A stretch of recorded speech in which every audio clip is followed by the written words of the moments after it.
Bienvenidos a Cuarto Intermedio, el programa del Colegio de Abogados. Roque, acá estamos en Bienvenido. septiembre ya. Septiembre, sí, bueno, es la con primavera. sol y nieve. Así es. Mezclado. Es la primavera, Sí, muy Salta, lindo. el mes del milagro. El mes del milagro, tal cual. Sí. Bueno, el mes pasó hace poquito, no el mes, pero sí, la semana del abogado. Así es, efectivamente. Estuvo bueno, estamos viendo ahora imágenes en este momento, fue la fiesta en el Colegio de Abogados. Bueno, estuviste vos presente también, Sí, nosotros sí, sí. estuvimos los dos ahí. Sí, sí, sí. Estuvo muy lindo todo. Agradecemos muchísimo a los colegas que siempre se acercan y nos saluden, porque este programa se ve y se ve mucho. Así es, bueno, la verdad que es un lindo evento, ¿no? Ujú. Social, digamos, distendido. Sí. Estar con los colegas compartiendo los festejos del Día del Abogado. Bueno, y el programa de hoy también, Gonzalo, vamos a tener un muy lindo programa.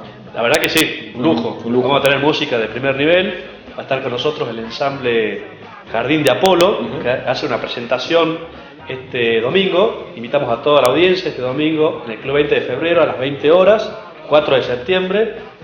Bueno, ya lo van a escuchar al director hablando de qué se trata la presentación. Y vamos a tener acá durante el programa, vamos a pasar música de ellos. La verdad que una delicia, ¿no? Sí.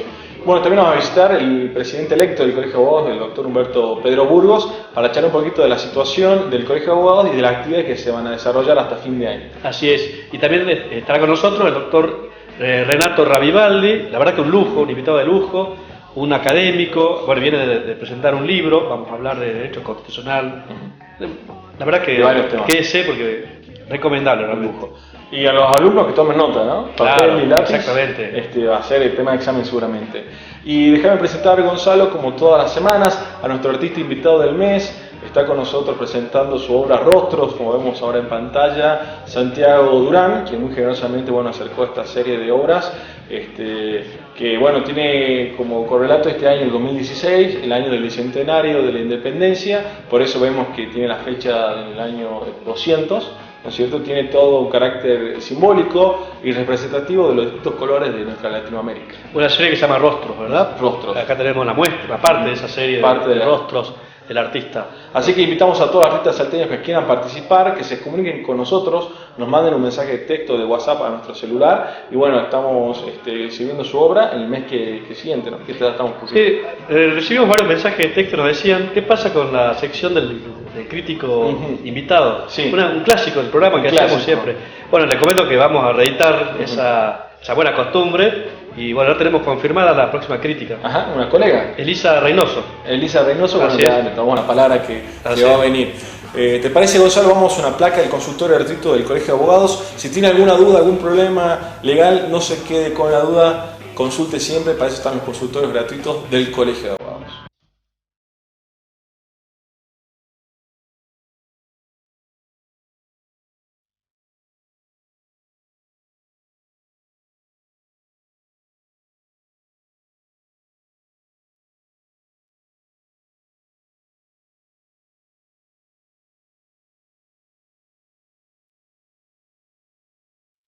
Seguimos en cuarto intermedio, Roque.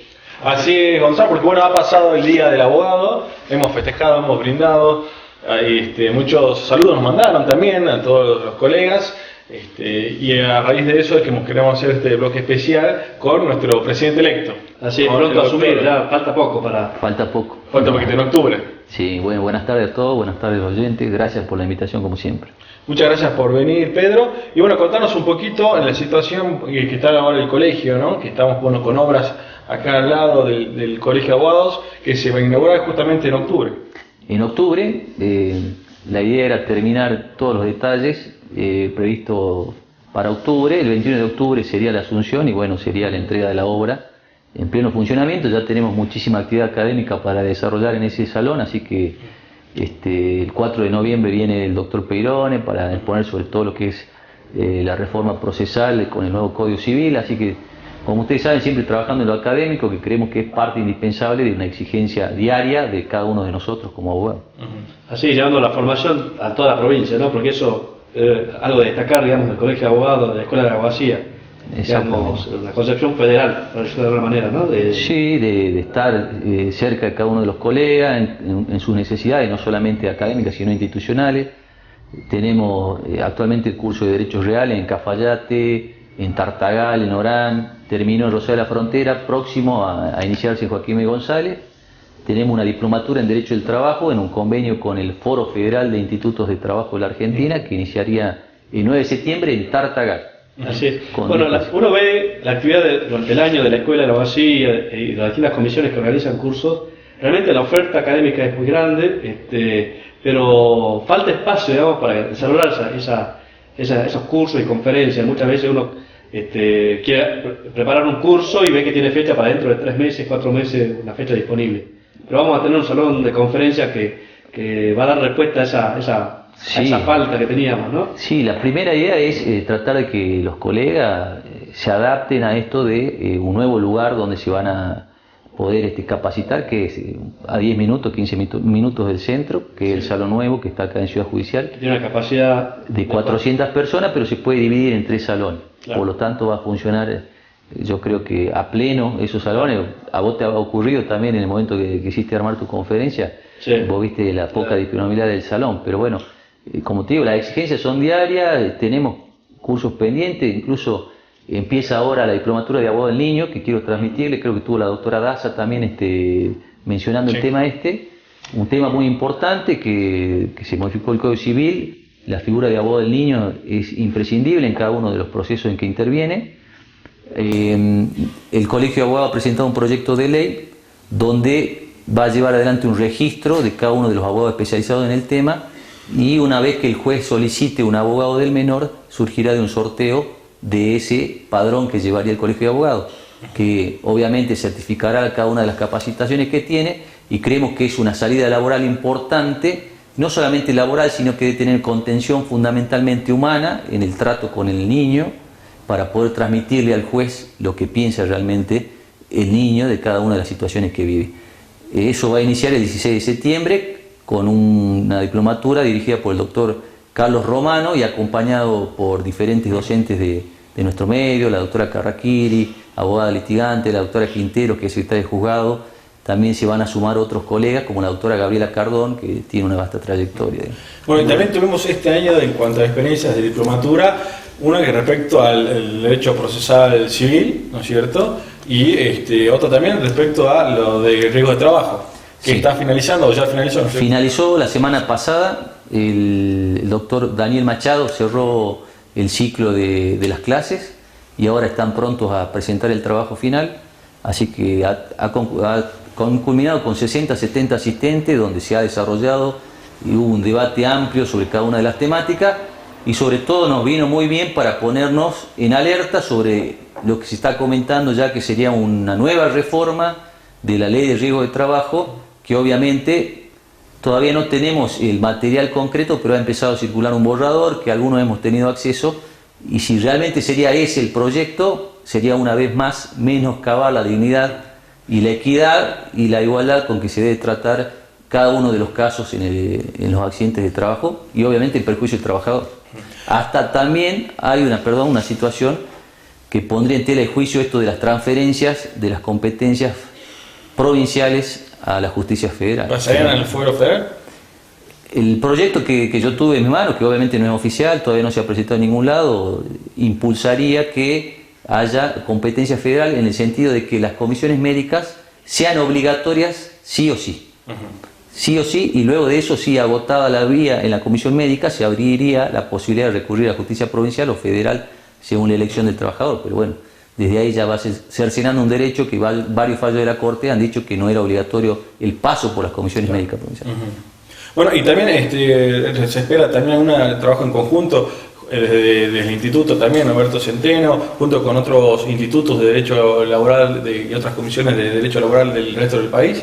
Sí, tenemos previsto, como ustedes saben, el año pasado se constituyó el Foro Federal de Institutos de Trabajo, que tengo el honor de presidir en estos primeros 2 años.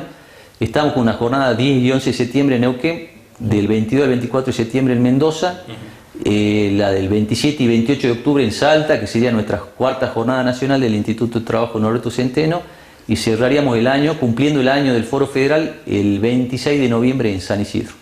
Bueno, una agenda. ¿Y los temas que se van a tratar en Salta ya están delimitados? ¿O? Sí, responsabilidad solidaria, riesgo de trabajo, todo lo que se viene, y un tema muy importante que, a la luz de lo que ha venido fallando la Corte de la Justicia Provincial, en los fallos Basualdo, donde en los casos de accidente de trabajo de empleo público es la competencia contenciosa administrativa, lo que obviamente es un perjuicio para el trabajador. La verdad que todo un tema, cómo viene fallando la Corte y cómo viene ampliando la competencia del contencioso administrativo, digamos, lamentable, porque son dos juzgados que ahora están estaban abarrotados y ahora están rebalsando de expedientes. Hasta hace 30 días uno solo prácticamente. Sí. Perjudicando el acceso a la justicia en definitiva de la gente, ¿no? Y yo diría que ya no solamente obstaculiza el acceso, sino ya hablamos un poquito de denegación, o sea, un grupo de laboralistas con los que más experiencia tiene, estamos tratando de presentar una propuesta para poder tratar de mejorar esa situación. Creemos que no hay ningún daño contra la provincia y el Estado si se litiga en el fuero laboral, claro, que son los jueces más idóneos, en el sentido de comprender que es un accidente de trabajo, una enfermedad profesional, pues están habituados a esa situación, independientemente del carácter de empleo público que tengan, ¿no? Lo mismo cabe decir del tema del derecho de daños cuando se demanda al Estado, ¿no? Exacto. Es decir, digamos, la competencia natural es la sede civil, un juez civil, no un contencioso administrativo. Pero bueno, y ha ocurrido que estando para sentencia van al contencioso administrativo, o sea, sí. Yo creo que ahí debería haber continuado el caso, pero bueno. Estas son quejas, ¿no? Que diariamente imagino también en los pasillos de tribunales. Vos cotidianamente acudís ahí ejerciendo la profesión y imagino muchos colegas, bueno, que te ven, te saludan y te hacen este tipo de comentarios, ¿no? Este tipo de inquietudes que, bueno, que a veces la justicia uno sabe para dónde va a salir, ¿no es cierto? Si es que va a ser justicia o no. Sí, bueno, hay una relación muy madura con el Poder Judicial. Durante el transcurso de muchos años hemos construido una relación donde obviamente se ha tratado de mejorar la justicia y en ese camino estamos, pero bueno, nos sorprenden estos fallos que lamentablemente por ahí como abogado litigante uno trata de poder mejorar la situación en el sentido, no para el ejercicio como abogado litigante, sino que recuerden ustedes que representamos intereses del justiciable. Realmente los que son perjudicados son los justiciables, porque frente a una posibilidad de sentencia en un contencioso administrativo y los tiempos que lleva un juicio laboral, ahora tratando de regularizar los tiempos en el juzgado laboral, obviamente vemos que en la primera aproximación ya hay un perjuicio grande en cuanto a la cantidad de tiempo que va a dictar sentencia. ¿Y todos estos cambios son consultados en los colegios de abogados? Lo que pasa es que el cambio viene a traer un fallo de la Corte. Claro. No viene a traer una acordada, una ley provincial, exactamente. Es un fallo que en su momento, el fallo Egues, resultó, donde se decidió que la competencia era en el fuero laboral, se ganó por un voto, o sea, por un voto se continúa en el juzgado laboral. Y ahora se pierde por un voto en el nuevo fallo de Basualdo, de hace un año aproximadamente, y se revierte esta situación y va todo el contencioso administrativo. Y en el caso SBH, el reciente fallo también, digamos, por un voto se decidió que una cuestión que era daños y perjuicios, mala praxis médica, un tema civil, vaya ahora al contencioso administrativo. Bueno. Esa es la situación en la que estamos. Claro. Bueno, doctor, finalmente para ir finalizando, a la redundancia, esa es su cámara. Si le quiere mandar un saludo a todos los colegas por el Día del Abogado, ¿no es cierto? A todos los clientes también que nos siguen semana a semana y que, bueno, siempre nos recuerdan que nos ven cuando hacemos los pasillos de tribunales. Bueno, un agradecimiento especial a todos los colegas que día a día vamos construyendo esta idea de mejorar la justicia. Yo estoy convencido que lo vamos a lograr. Tenemos una matrícula unida. Es muy importante todo lo que ha ocurrido en los últimos 6 años. Hay un equipo de trabajo con experiencia, hay un equipo que se va renovando, que también trae mucho ímpetu, muchas ganas de mejorar, muchas ganas de trabajar en equipo. Creo que eso ha cambiado en los últimos años. La matrícula ha entendido que debemos trabajar juntos, más allá de que cada uno respete la opinión del otro. Justamente eso nos fortalece. Nuestro equipo de trabajo está integrado por las distintas corrientes de la abogacía de Salta. Pero fundamentalmente yo quiero referirme a una situación.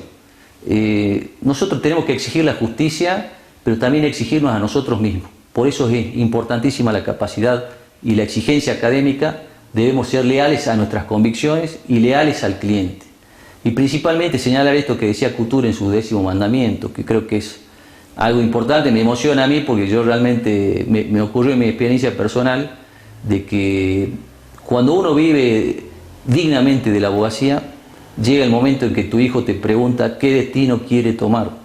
Y sería un orgullo para uno decirle, estudia abogacía. Es lo que me ocurrió a mí y bueno, eso es lo más lindo que puede pasar. Puede ser abogado, muchas veces uno estudia abogacía por el padre, la madre, pero convencido de eso, pero también puede ocurrir que pueda estudiar abogacía porque el abogado que atendió el caso de su familia haya trabajado dignamente como lo hace la mayoría de los colegas. Felicidades para todos y bueno, siempre vamos a estar juntos trabajando el día a día en el pasillo del tribunal. Muchas gracias. Muchas gracias, Pedro. Seguimos en cuarto intermedio. Bueno, un placer recibir al ensamble Jardín de Apolo. Muchas gracias, Julio. Muchas gracias a todos los músicos. Se presentan ahora el 4 de septiembre, este domingo, 4 de septiembre a las 20 horas en el Club 20. ¿Es así, verdad? Exactamente. En un espectáculo que se llama Amor y Desengaño en el 17, Sí. justamente dedicado al arte en general y a la música en particular del siglo XVII, de principios del siglo XVII. Pero digo al arte en general porque también está acompañado este espectáculo, además de por los cantantes y los instrumentistas, por la danza, y por las imágenes de cuadros de la época, de esculturas y por proyecciones, además de esto, de las traducciones de las obras para que sea mucho más accesible el espectáculo. Por supuesto, bueno, centrado en el amor y en sus desengaños. Y en su desengaño.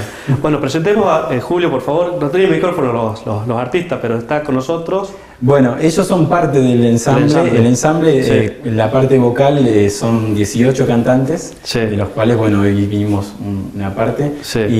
y son 8 instrumentistas. Sí. Y bueno, aquí están presentes hoy Ariel Rocha en bajo, Lucía Marino, soprano segunda, Romina Santillán, soprano primera, Mara Sasniuk en las altos, y acá vino también representación Judith Bojarski con la flauta dulce para otra parte de las obras que vamos a hacer. Excelente, entonces, bueno, me retiro yo y quedan las cámaras entonces con el ensamble Jardín de Apolo. Muchas gracias. Gracias.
¿Qué opinas de esta imagen? Eso está mal, porque no sé para qué están peleando, si eso mismo lo podrían resolver hablando. Lo separaría. Hay que limpiar. Cuando estás contaminando igual te contaminas a ti mismo. Y eso no se hace. Los hombres no le deben pegar a las mujeres ni las mujeres a los hombres. No, perdonarse. Porque la mujer se respeta. El hombre y la mujer tienen los mismos derechos. Aunque sean todos completamente distintos, lo pueden pasar bien porque todos son personas. Somos humanos, somos todos iguales. Porque no creo que una raza, una etnia o creencias como religiosas o algo así debería separar a las personas. Todos tenemos, yo creo que los mismos derechos a compartir con los demás.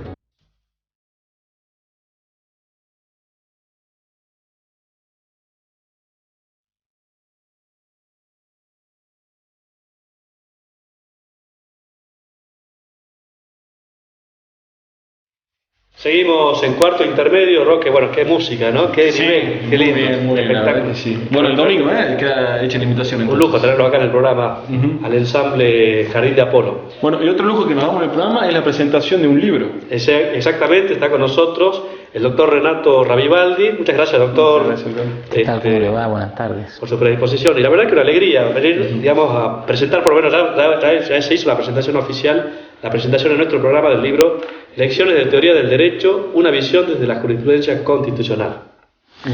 ¿Qué vamos a encontrar ahí en esas 200 páginas del libro? Bueno, en primer lugar, como dije, buenas tardes a todos y muchas gracias por la invitación. ¿Qué podemos encontrarnos ahí? Este libro es un trabajo colectivo, son 9 capítulos que son desarrollados por distintos profesores que integran la cátedra a mi cargo en la Universidad de Buenos Aires de Teoría General y Filosofía del Derecho.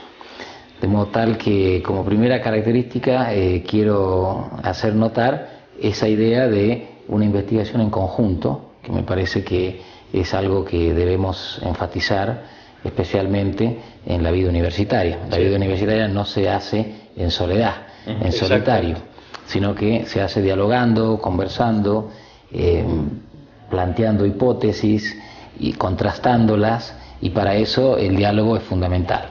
De modo que esa sería una primera característica. La segunda característica es que trabaja sobre casos reales, concretos, resueltos por la Corte, ¿verdad? Exactamente, casos concretos, pero casos difíciles. Claro.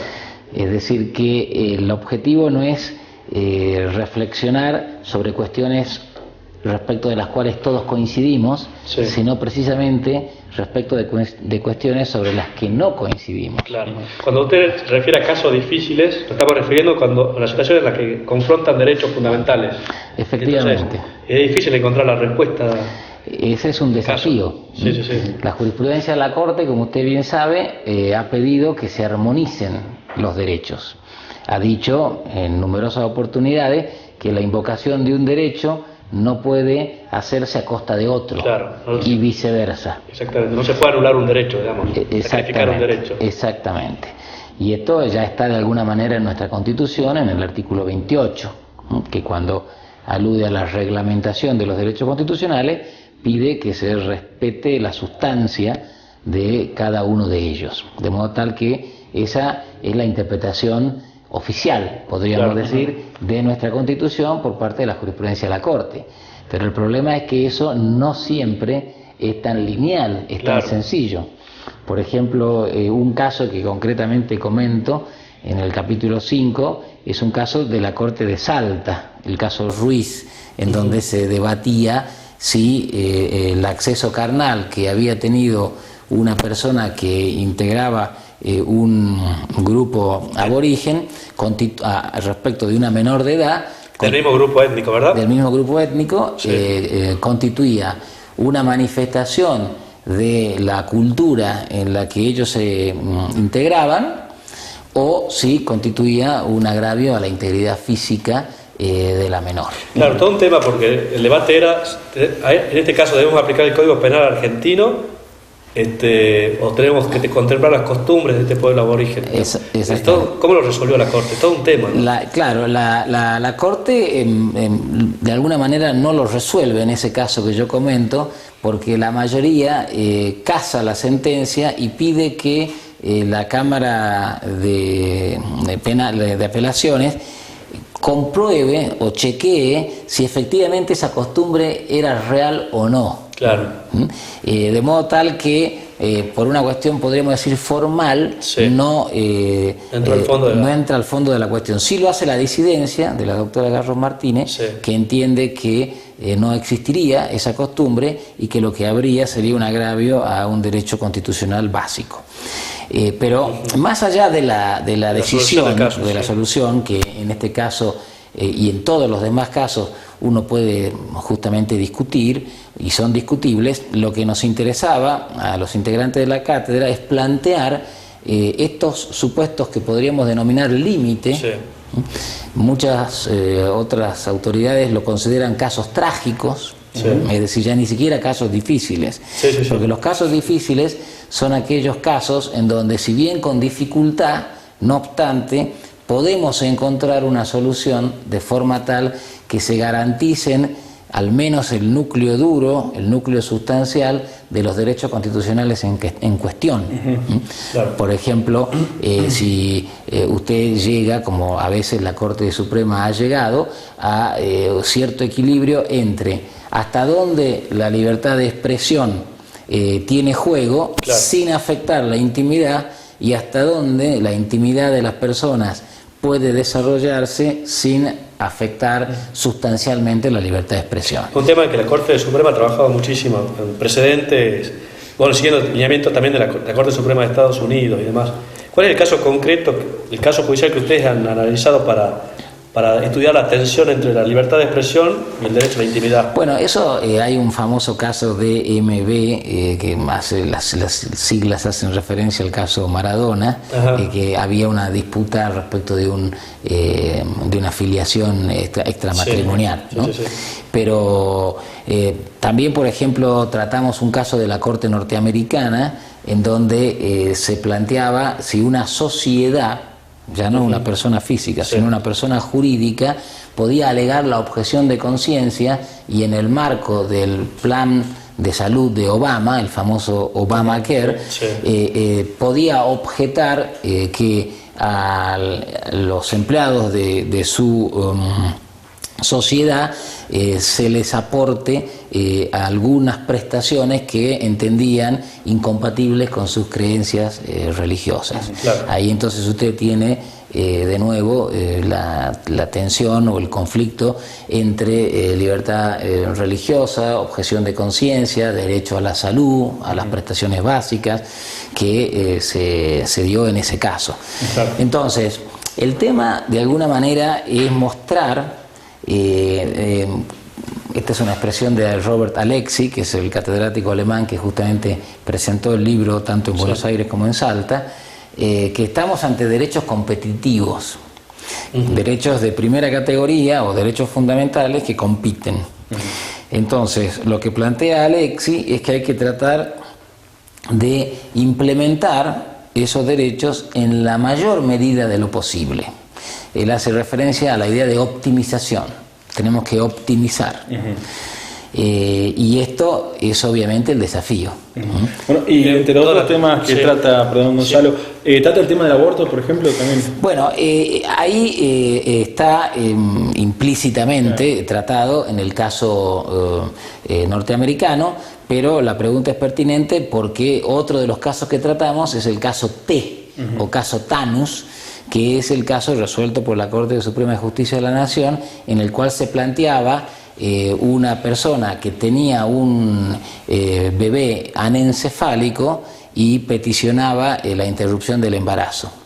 El caso llega a la Corte después de haber transcurrido las 3 instancias en el ámbito de la Ciudad de Buenos Aires, y esta se manifiesta ya cuando el embarazo estaba en un grado muy avanzado, eran 7 meses y medio, con lo cual autoriza la interrupción. En rigor, lo que autoriza es el adelantamiento del parto, con lo cual la cuestión, tal y como se había planteado en sus inicios, no es resuelta en puridad por el alto tribunal, dada el transcurso del tiempo, ¿no? Pero ahí usted tiene otro planteo en donde está en juego la integridad psicofísica de la mujer y la vida o integridad psicofísica del embrión o del feto en este caso. Entonces tenemos ahí una tensión de nuevo de derechos constitucionales en donde la armonización es complicada. Claro. Entonces, si uno finalmente toma, esto es interesante porque no lo comentamos, yo lo comenté, esto nos aleja un poco del libro, el famoso caso Fall, ¿no? Que es el caso del aborto por violación. Ahí donde sale el protocolo, ¿no? Que la Corte le hace una recomendación. Efectivamente. Bueno, entonces ahí yo lo comento en una revista de la Facultad de Derecho de la Universidad de Buenos Aires, Pensar en Derecho, justamente en el número 0, que hay un número que prácticamente se dedica a ese tema, y escribo uno de los artículos. Y ahí uno de los votos concretamente de Argibay y de Petracchi, lo que plantean es se tiene que probar que no se afecte la integridad psicofísica de la mujer de forma tal de poder garantizar el desarrollo del embarazo. Si esto no se puede probar, es decir, si la afectación es absolutamente determinante, entonces resultaría justificada la interrupción de la vida en ese supuesto. Es decir, que estamos ante situaciones que también exigen una prueba, pero cualesquiera sea el resultado, o si el resultado sería que está probada la grave afectación a la integridad psicofísica, entonces si quedara autorizado como una cláusula de excepción el aborto, usted ahí no ha podido garantizar los dos derechos en juego. Claro. Y esto es lo que la doctrina dice, que estamos ante un caso trágico. Claro. Algunas veces el derecho no puede dar la solución armónica que linealmente pide la Corte y pide la Constitución. Bueno, eso es parte de la vida. En otro caso que yo comento, en otro trabajo, que se plantea también una cuestión interesante, que es la del control de convencionalidad y el control de constitucionalidad. El caso Espósito, que ustedes se acordarán, se había iniciado a raíz del caso Bulacio, en donde había sido muerto un joven que había concurrido a un recital de Los Redonditos. Un caso que llegó hasta la Corte Interamericana. Llegó hasta la Corte. Sí. Entonces la Corte Interamericana ordena reabrir una causa que había sido alcanzada por la prescripción. Y la Corte Argentina lo hace, pero con una atención que se revela en sus propias palabras, ¿no? Sí. Dice, a mí me parece que aquí se está afectando la garantía de la defensa en juicio de Espósito. Que era el policía. Que era el policía, efectivamente, que había sido beneficiado por la prescripción. Pero tengo un mandato por parte de la Corte que me pide esta determinación y no lo puedo soslayar. Entonces se da cuenta que realizar una conducta supone abrogar otros derechos de primer orden y advierte que no puede resolver la tensión. Eso sería un ejemplo también de un caso trágico. Interesantísimo. Sí. Vamos a seguir hablando después del corte. Doctor, lo invito a que escuchemos al ensamble Jardín de Apolo, ¿le parece? ¿Cómo no? Me encanta. Vamos nosotros a un breve recreo musical. Y bueno, justamente hablando de armonía, ¿no? Exactamente. Vamos con Jardín de Apolo, ya volvemos con más Cuarto Intermedio.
Fortalecer y respetar los derechos humanos está en tus manos. Los derechos económicos, sociales y culturales garantizan que todas las personas vivan con dignidad, acceder a una educación de calidad sin discriminación ni exclusión, a trabajar por una remuneración justa y en condiciones adecuadas de seguridad, a vivir y desarrollarse en un ambiente libre de contaminación, a tener una vivienda digna y atención oportuna de salud. Hacer valer y difundir los derechos humanos está en tus manos.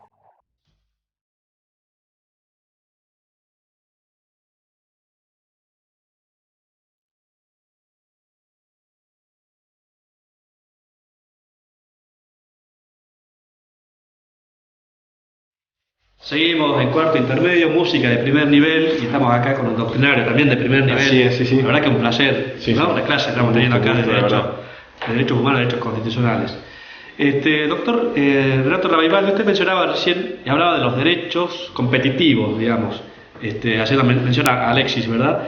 Y la pregunta es, si en esa competencia de derechos y demás, ¿hay derechos preferidos o no? ¿O están todos en un plano de igualdad? Bien, sí, es una muy buena pregunta. La jurisprudencia norteamericana ha acuñado esa expresión a la cual usted hace referencia, hablando concretamente de preferred freedoms. Dice que hay libertades preferidas, concretamente la libertad de expresión, por ejemplo. Y la Corte también ha asumido, la Corte Argentina ha asumido esa idea y a través de esa misma semántica, derechos preferidos, en algún caso famoso, poco después de haberse aprobado el divorcio vincular, Pérez Arriola, ahí se cometió el error de dar el apellido en vez de las iniciales, en un caso que era uno de los primeros casos de divorcio, y bueno, el actor planteó un agravio y la Corte entendió que, con razones bastante discutibles, por lo menos en mi opinión, que la libertad de expresión era una libertad preferida. Ahora, esto no está en la Constitución.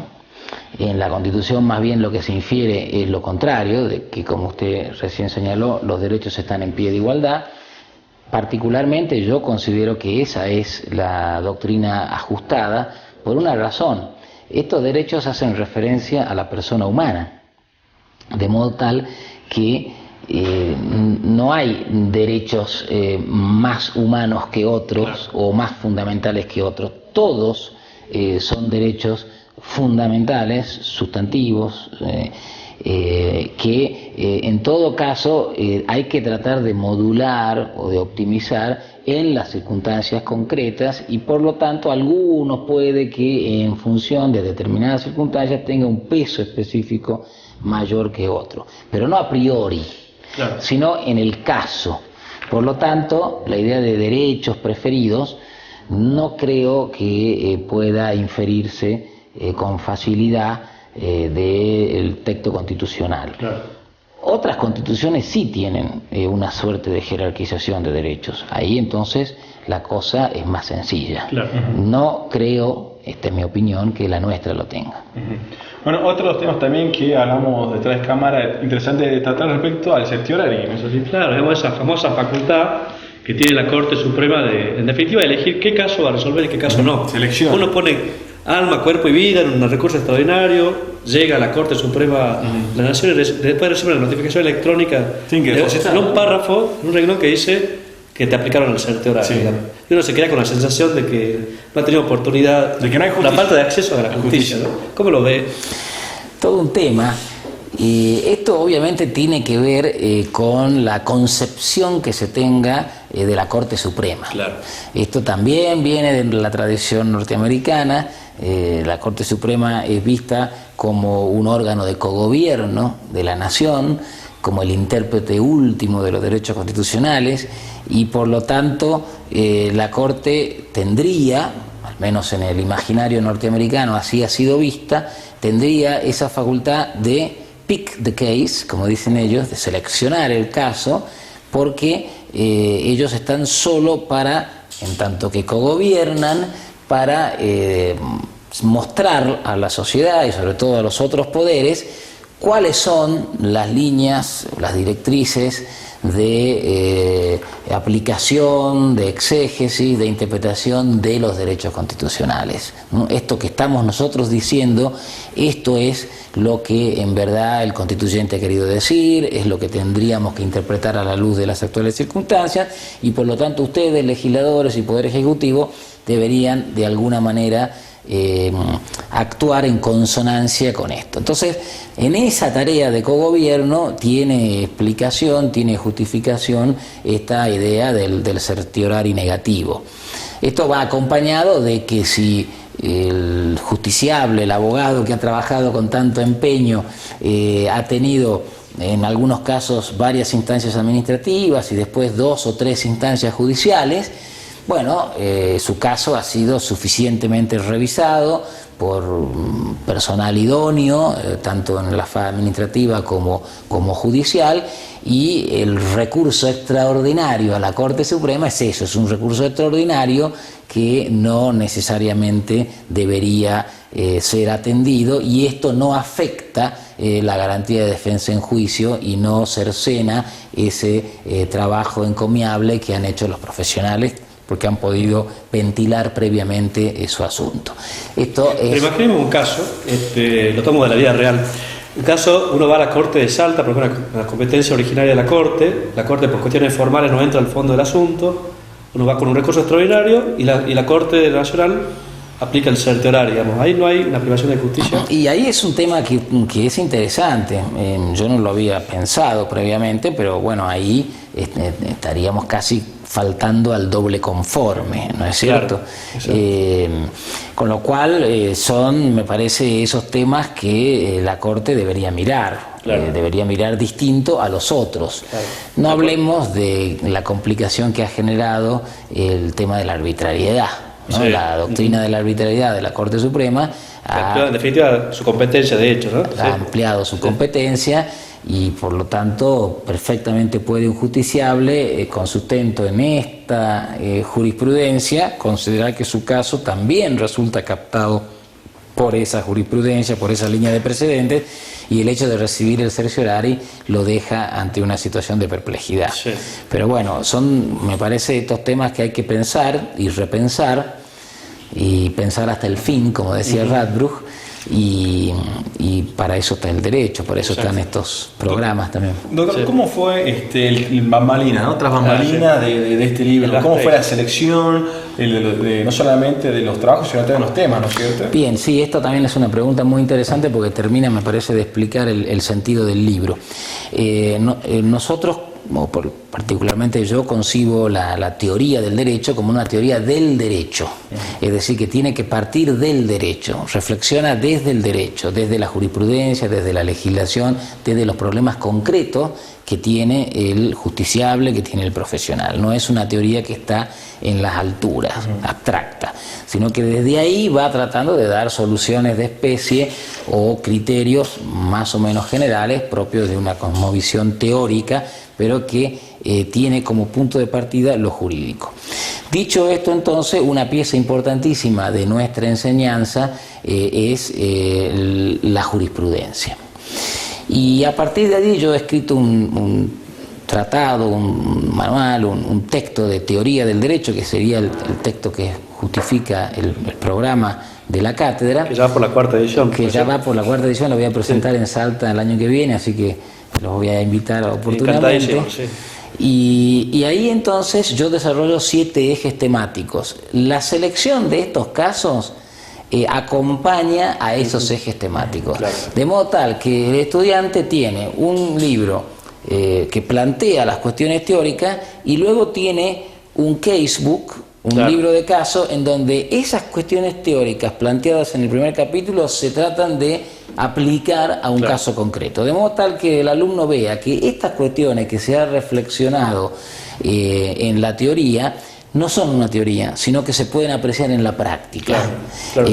Entonces, cuando ellos ven fuentes del derecho y después van al caso Ruiz, ellos ven cómo ven las fuentes del derecho, la costumbre, la ley, y si esta costumbre es, como dice ahora el Código Civil, contraria a derecho, artículo 1, o no. Entonces, bueno, las fuentes del derecho no es una cuestión abstracta, sino que ustedes la tienen en ese caso concreto.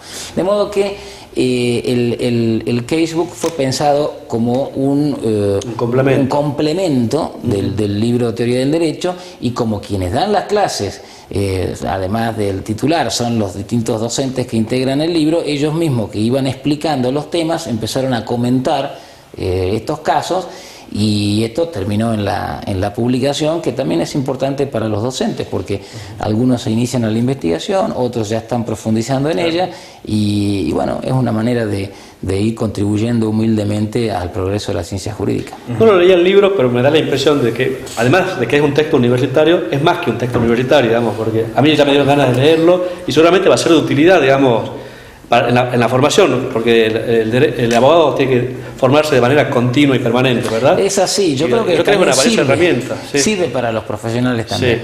Sí. Yo me acuerdo en mi época, en Introducción al Derecho, los profesores nos recomendaban un librito muy famoso que se llamaba El caso de los exploradores de caverna, digamos. Yo creo que esto viene a complementar también esa misma línea, ¿no? Exactamente. Y muchas veces también estudiar, bueno, los avances, ¿no es cierto?, en la jurisprudencia, en la doctrina, también a veces es necesario frenar un poco y volver sobre los pasos, ¿no? Sobre las bases también del derecho.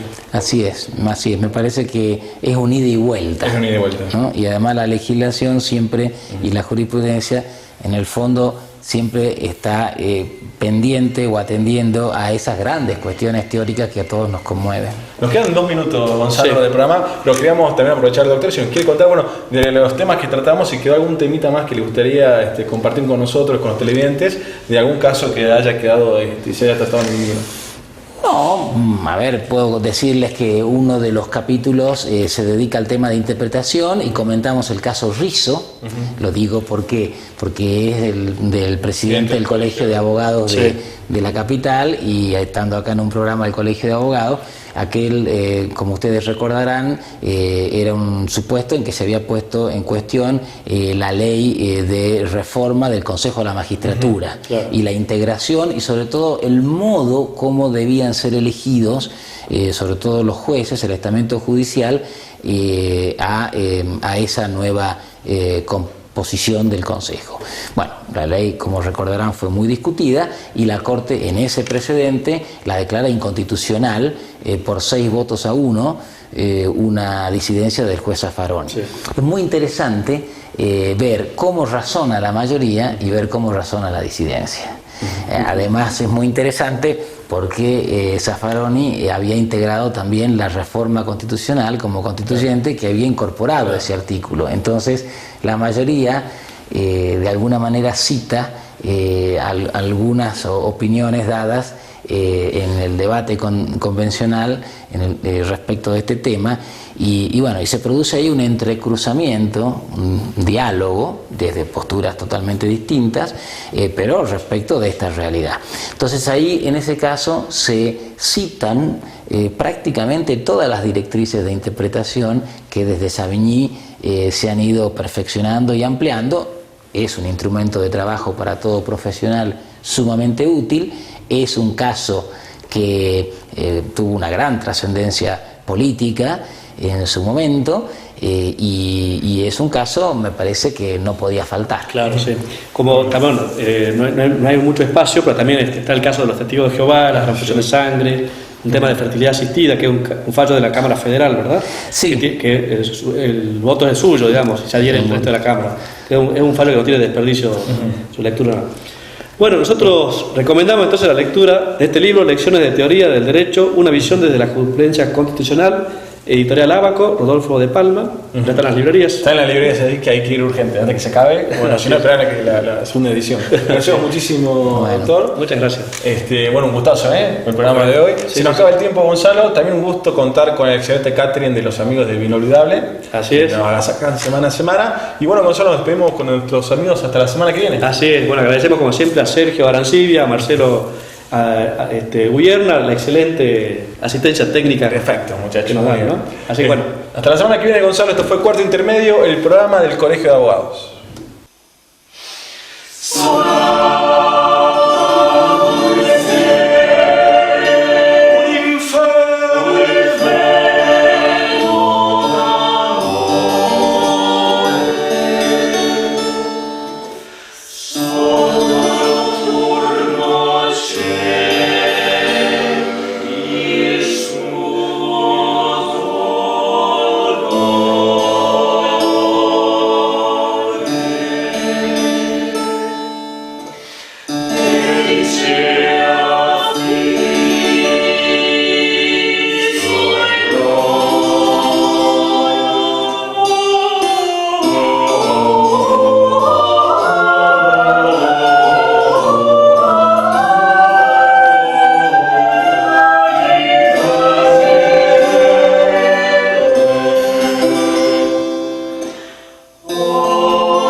Lento